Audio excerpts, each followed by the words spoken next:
Beirut, Líbano, 4 de agosto de 2020. Es un día muy caluroso en esta antigua ciudad mediterránea de 2,2 millones de habitantes. El país sufre la peor crisis desde el final de la Guerra Civil, que tuvo lugar entre 1975 y 1990. Sin reformas económicas por parte del nuevo gobierno, la libra libanesa se devalúa y resulta difícil conseguir alimentos frescos, justo cuando la pandemia de COVID-19 se extiende por el país.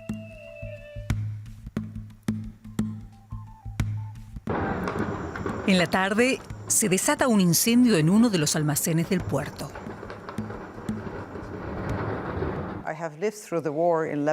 Viví la guerra del Líbano, pero esto sonó de otra manera. Mi primera reacción fue saltar a esconderme en algún lugar, pero no tuve tiempo de encontrar un sitio seguro, porque enseguida se produjo la segunda explosión. Fue cuando todos los cristales reventaron y cayeron sobre nosotros, como balas de cristal. Fue una locura. Ese día no llevaba puestos mis lentes, que rara vez utilizo. En este lado se produjo la herida, desde aquí hasta aquí, y era muy profunda. Afectó el ojo, que se salió por completo y tuvieron que coserla para cerrarla.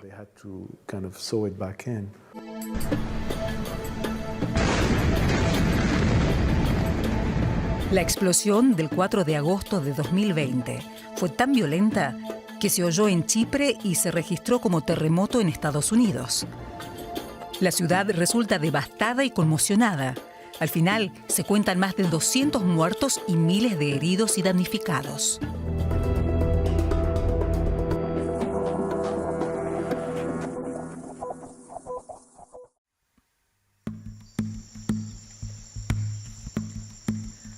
El puerto de Beirut es el más activo de todo el Mediterráneo oriental.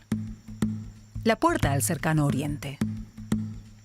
El año antes de la explosión se facturaron 1,2 millones de contenedores estándar. Como muchos otros puertos, es también un núcleo del comercio ilegal y la corrupción.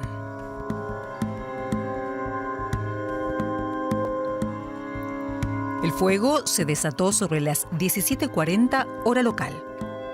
A las 17:54 se alarma a los bomberos. La unidad 5 del cercano parque de bomberos acude al lugar del siniestro. El jefe del equipo es Charbel Karam. Además de su cuñado, le acompaña la enfermera de rescate Sahar Fares, que iba a casarse en 2021.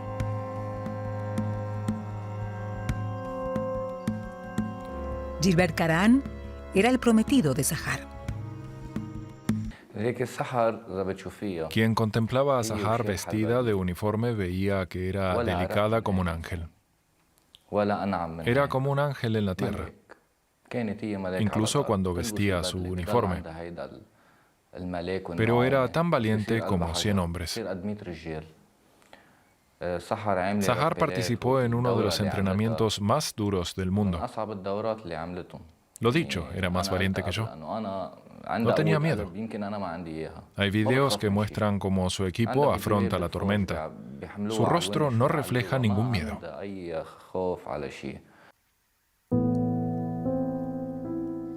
Estas imágenes muestran los últimos momentos de su vida.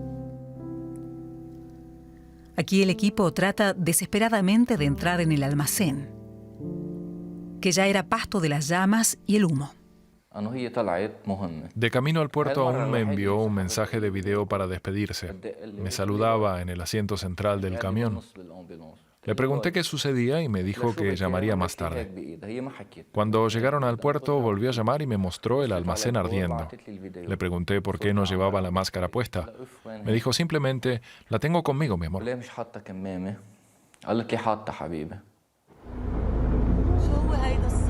مشحرة فوت عيمان فوت يا ماما 7 minutos después, se produce una explosión en la parte sur del edificio del almacén.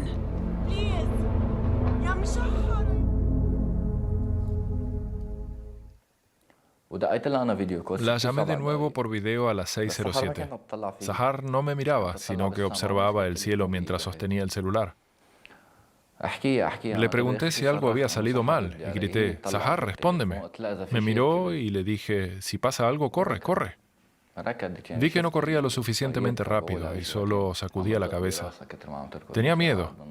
5 o 6 segundos después se produjo la explosión.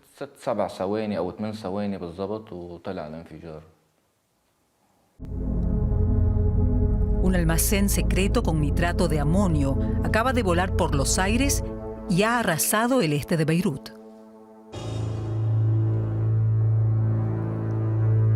Tras la catástrofe, una de las mayores explosiones jamás sucedidas en una capital, la vida retorna lentamente a un Beirut devastado. Durante la guerra civil en los años 80, la ciudad resultó destruida de forma masiva y murieron miles de personas. La guerra acabó finalmente con un acuerdo de paz entre musulmanes y cristianos.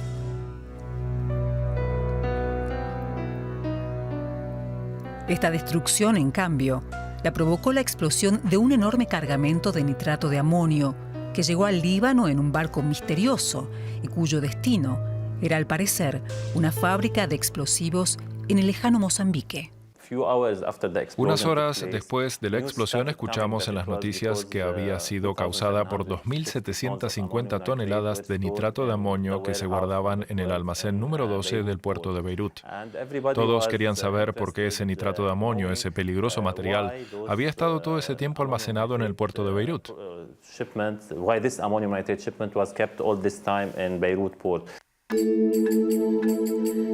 El barco hizo escala en Beirut para recibir más carga y así poder pagar el paso a través del canal de Suez.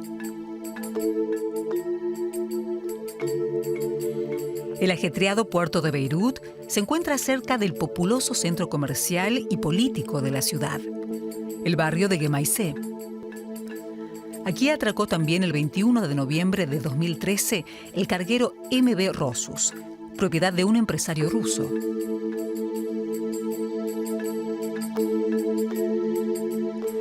La historia del barco es un cúmulo de fraudes y engaños. Firas Hatoum es un periodista de investigación que descubrió una sospechosa red de operaciones en torno a la carga mortal. Todo en este asunto tiene un doble fondo. Detrás de cada persona, de cada unidad, de cada paso. Siempre hay una empresa detrás de una empresa, una persona detrás de otra persona. ¿Es casualidad? Tengo mis dudas.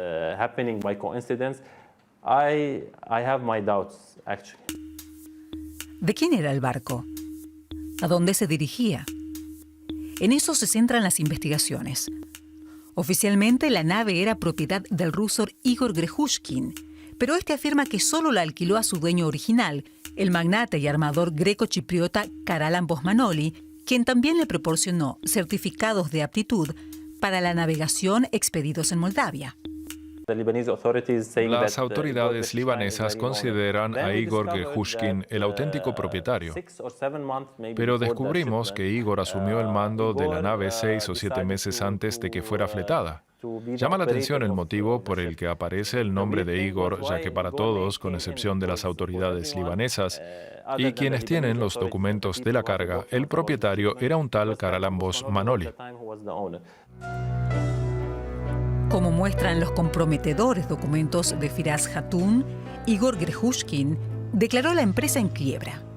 Según el capitán, el pesado equipamiento dañó las escotillas de carga del barco y lo hizo inservible para la navegación. El capitán está nervioso por el estado del barco y su peligrosa carga. Se ve atrapado a bordo del destartalado buque que no puede abandonar Beirut, quizás no por casualidad.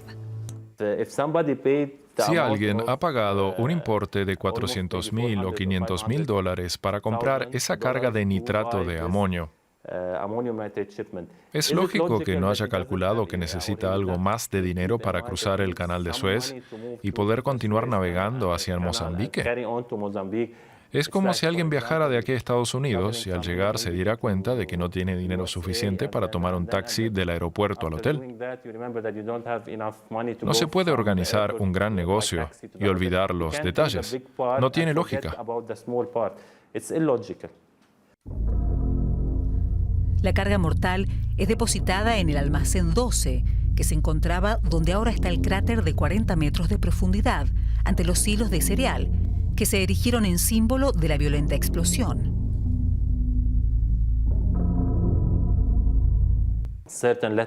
Han aparecido cartas enviadas a varios jueces del Líbano. Prueban que trabajadores o responsables del puerto solicitaron permiso a los jueces para descargar el nitrato de amonio del barco, porque no era apto para la navegación y amenazaba con hundirse. Un juez lo autorizó. Desconozco si el juez sabía de la peligrosidad del material. Tal como estaba escrita la carta, parecía que el verdadero peligro consistía en dejar el nitrato de amonio en el barco. Confió en la carta y autorizó la descarga. Así acabó el nitrato de amonio en el almacén número 12.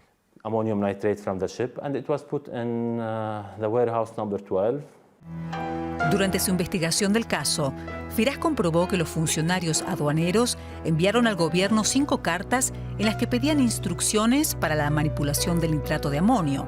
No recibieron respuesta. En 2017 se envió a una experta al almacén para comprobar cuántos sacos de nitrato de amonio aún eran utilizables. Según su dictamen, solo unas 900 toneladas de nitrato de amonio se podían aprovechar. ¿Cómo pudo desaparecer el resto?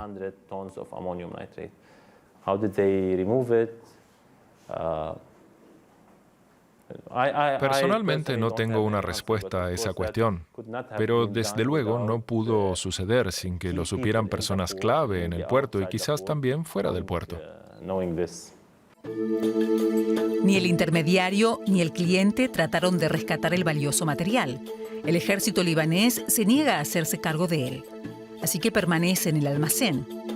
Una silenciosa bomba de tiempo.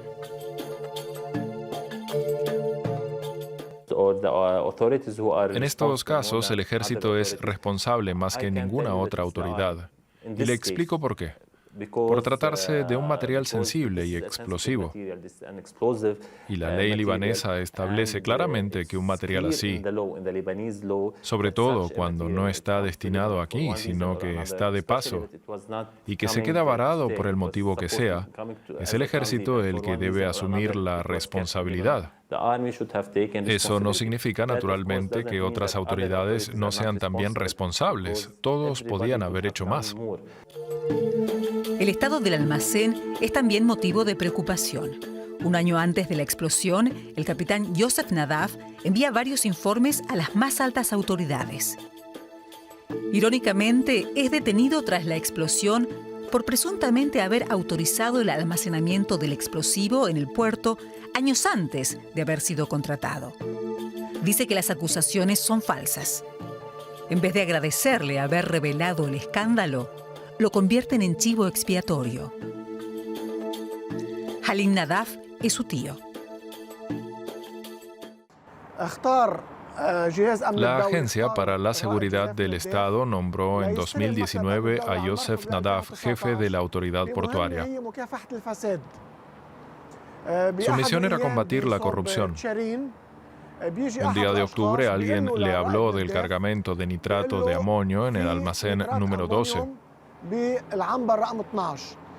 Fue en algún momento a finales de 2019. Comenzó a buscar información sobre el tema. El capitán Nadaf no contaba con muchos hombres en el puerto. Solo un equipo de 10 soldados, de los que solo podía poner a trabajar en la investigación a uno.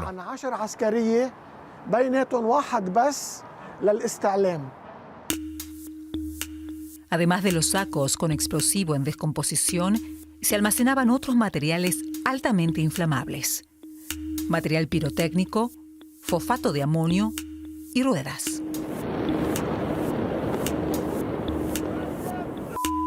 Era una cuestión de tiempo que ese cóctel mortal saltara por los aires. Investigó el caso y envió un primer informe el 6 de diciembre de 2019, es decir, 8 meses antes de la explosión. En él informaba de la carga de nitrato de amonio en el almacén número 12. Escribió que era peligroso porque podía ser robada para fabricar explosivos y que si se incendiaba podría destruir el puerto de Beirut. Eso sucedió más de 8 meses antes de la explosión.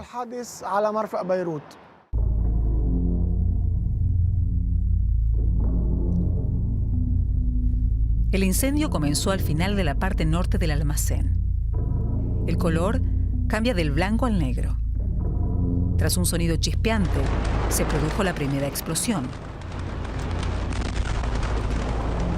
Fuera cual fuera la causa de la detonación del nitrato de amonio, la segunda explosión, de color rojo, lanza al aire escombros y calor, absorbe el oxígeno de la atmósfera circundante y desata una onda de choque igual que una bomba atómica.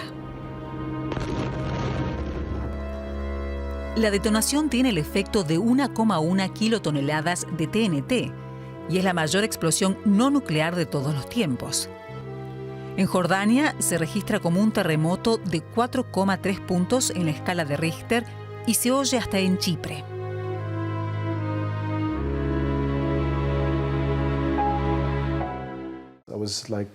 Caí de bruces y oí a Dani llamar, ¿dónde estás?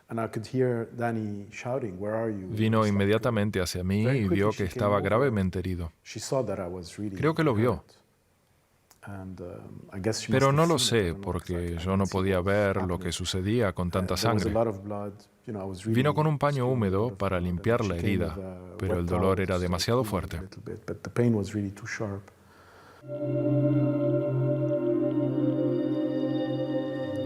Desde el hospital de San Jorge se vio directamente la explosión.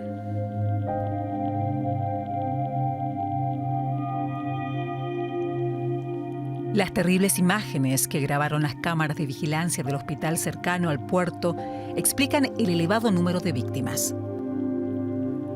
La onda expansiva destruye ventanas y muebles, derriba paredes y techos.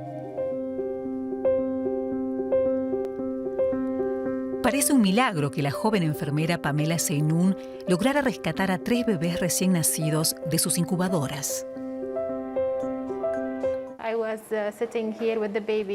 Estaba con los bebés haciendo mi ronda.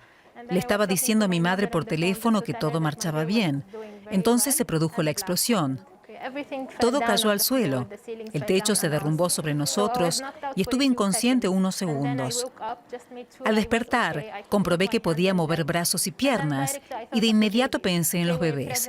Estaban en esta habitación y en otra. En total eran 5 bebés. Agarré a 3 y las enfermeras que estaban conmigo a los otros 2 y los entregaron a los médicos asistentes. Logré bajar las escaleras y llevarlos a un lugar seguro.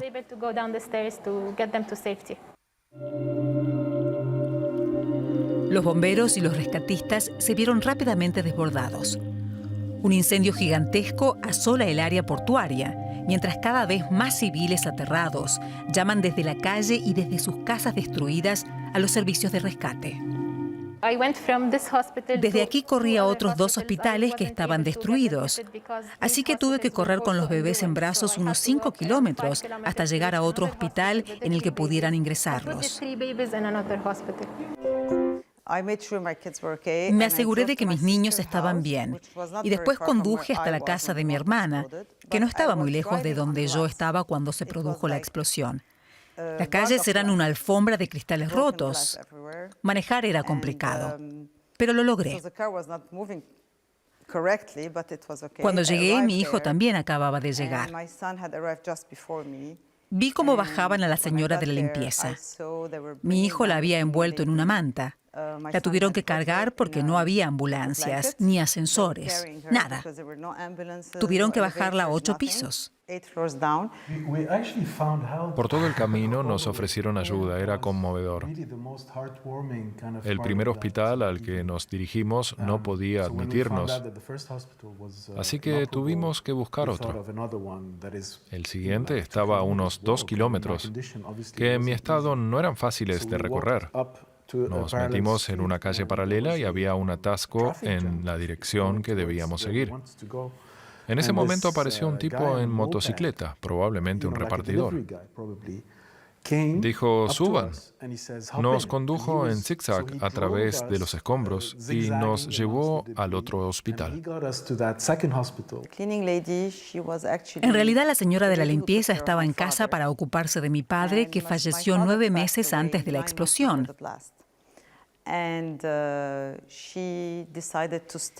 Pero se quedó más tiempo con nosotros porque tenía que pagar la escuela de su hija.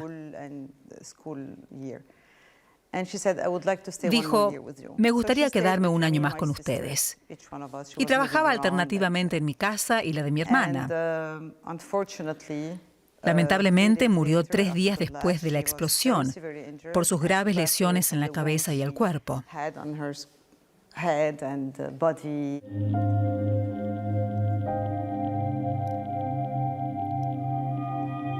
El número de muertos aumenta a cada minuto y supera los 200. Hay además unos 6.500 heridos. Las infraestructuras de la ciudad están destrozadas. El parque de bomberos, del que partió la unidad 5, también está casi destruido. Hospitales y comisarías de policía se encuentran abandonados. La explosión sume en la catástrofe a un país ya sacudido por las crisis. 300.000 personas pierden su hogar. Pero, ¿cómo exactamente explotó el nitrato de amonio? No está claro aún cómo se desató el incendio que condujo finalmente a la explosión. Pero en las primeras imágenes de la catástrofe se ve humo saliendo del almacén. Varios testigos hablaron de ruidos extraños cerca del almacén, lo que alimenta las sospechas de un ataque con cohetes o drones. Estas imágenes muestran lo que los bomberos vieron en el lugar: pirotecnia en el almacén 12. Estos son los últimos momentos de su vida.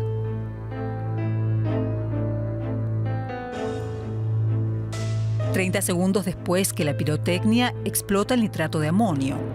La reacción química que provoca una explosión así consiste en una rápida descomposición del nitrato de amonio en sus componentes, óxido de amonio con su característico vapor rojo y agua.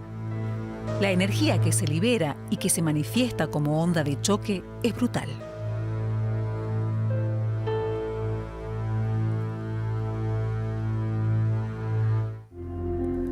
Probablemente nunca se sepa quién causó la explosión de la gigantesca carga de nitrato de amonio el 4 de agosto de 2020 en el puerto de Beirut. Pero la sombra de la sospecha recae sobre los sucesivos gobiernos del país. En 2020, la Dirección General para la Seguridad del Estado advirtió al nuevo primer ministro Hassan Diab y al presidente Michel Aoun de la situación del explosivo. Y en julio de 2020, el Consejo Superior de Defensa envió su informe al ministro de Obras Públicas, Michel Nayar. Nadie hizo nada.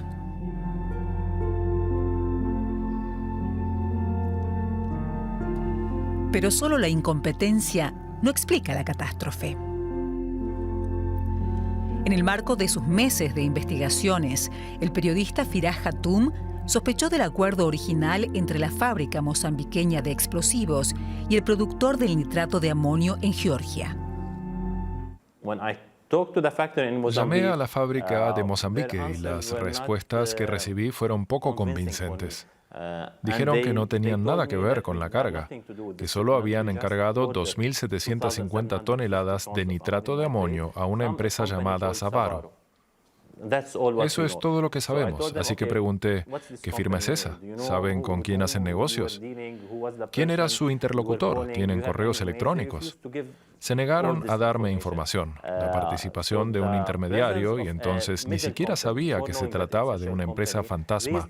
No hacía sino abrir nuevas preguntas. ¿Por qué una gran fábrica de Mozambique iba a hacer negocios con otra gran fábrica a través de un intermediario?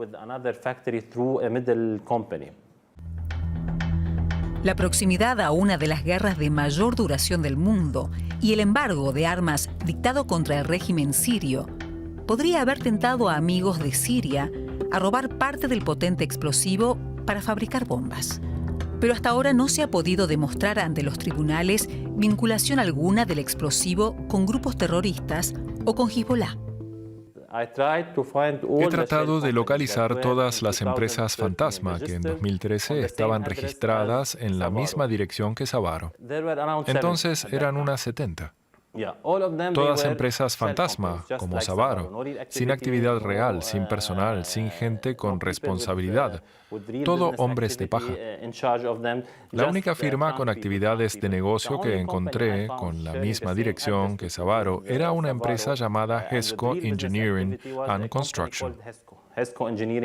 Esta pertenecía entonces a un hombre de negocios sirio, George Haswani, que fue sancionado en 2014 por tratar de ayudar al régimen sirio. Al menos de eso lo acusaban los estadounidenses. La propiedad del barco es turbia. Primero estuvo en manos de hombres de paja. Luego lo adquirió un banco estrechamente ligado a hombres de negocios sirios, que ahora investiga el FBI. Todos eran importantes clientes de un banco llamado FBME, que más adelante fue sancionado por Estados Unidos por lavado de dinero. ¿De acuerdo? Esa gente tenía muchas cuentas en ese banco, en el que se movía mucho dinero.